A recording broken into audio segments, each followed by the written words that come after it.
Bonjour Monsieur Calfon, Bonjour. merci d'être avec nous ce matin sur France Bleu. Vous êtes élu PS à la région Île-de-France, élu de Seine-et-Marne précisément, et vous soutenez dans cette campagne Benoît Hamon. Comment l'avez-vous trouvé hier soir dans ce premier débat télévisé? J'ai trouvé que c'était le seul à tracer une perspective d'avenir, c'est-à-dire à décrire la société de demain et pas se contenter de savoir ce qui se passerait aujourd'hui, même s'il a bien sûr des réponses pour aujourd'hui.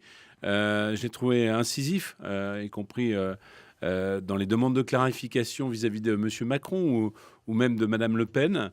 Et je l'ai trouvé sur le fond équilibré finalement, c'est-à-dire une ligne qui est sincèrement et vraiment de gauche, mais dont on voit bien qu'elle peut s'appliquer le lendemain de l'élection dans un agenda gouvernemental. Voilà en gros ce que j'ai vu. Certains l'ont jugé un peu en retrait, notamment par rapport à Jean-Luc Mélenchon qui excelle dans cet exercice. Alors voilà, c'est tout à fait ce qu'appelait ma dernière remarque, c'est-à-dire que Jean-Luc Mélenchon, avec qui nous n'avons pas que des désaccords, hein, c'est pas non plus une surprise, a l'habitude de ce genre de joute, a été plutôt finalement talentueux, mais on voit mal avec qui et comment il appliquerait sa politique. Donc à un moment donné, c'est pas simplement d'une certaine manière qui veut gagner des millions. C'est pas une émission, c'est pas qu'une émission de télé, un débat présidentiel. C'est de savoir qui sera en capacité d'être le président de la République. Et je ne suis pas, de ce point de vue-là, convaincu par Jean-Luc Mélenchon, même si j'ai de la sympathie pour lui.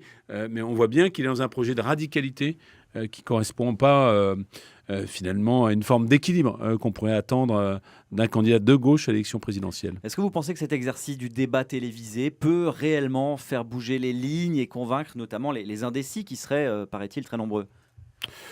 Le style de l'exercice, on l'a vu pendant les primaires, hein, il a permis de distinguer les uns les autres.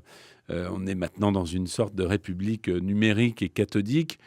Donc la télévision a un rôle tout à fait fondamental. Maintenant, il y a aussi des électorats qui finalement sont dans leur socle.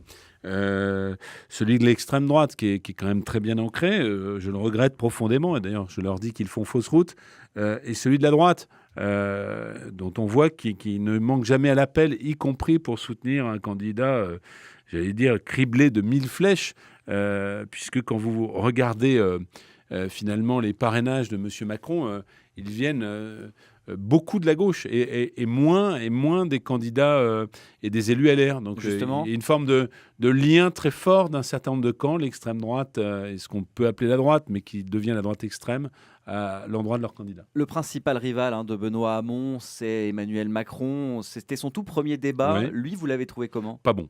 Très franchement, pas bon, pas à la hauteur. On choisit un président de la République et on avait quelqu'un qui essayait de gérer son avantage comme on gérerait un avantage au football. Et puisqu'on en parlait tout à l'heure, vous avez vu ce que ça a donné à Barcelone. Et puis quelqu'un qui n'est pas clair sur ses intentions. Un coup pour la droite, un coup pour la gauche. Trop flou pour vous?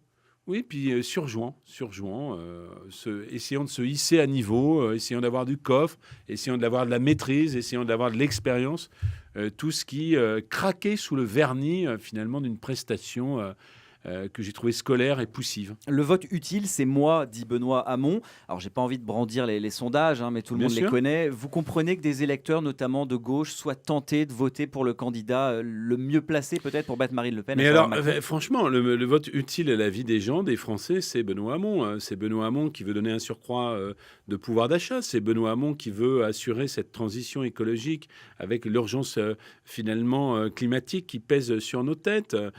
C'est Benoît Hamon qui a une vision de toutes ces questions de société qui sont celles de la santé publique et qu'on a trop négligées avec l'explosion du cancer et qui appelle beaucoup plus de rigueur dans la vision. C'est Benoît Hamon qui encore est pour la réorientation des politiques européennes sans pour autant casser la baraque comme voudrait le faire Madame Le Pen. Vous voyez que vous ne m'arrêtez plus. Mais comment L'utilité expliquer- de ce vote, Justement, je vais vous arrêter parce qu'on a ce pas vote 10 minutes. utile aux Français, c'est Benoît Hamon. Et comment expliquer dans ce cas qu'il ait tant de mal à décoller, à se faire entendre dans cette campagne?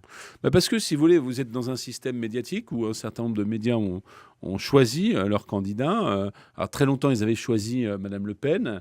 Ils se sont aperçus qu'à force de jouer avec le feu, on se brûle. Donc maintenant, les directions de médias qui sont tenues, pas France Bleu, hein, parce que ça appartient aux contribuables, c'est un bien public.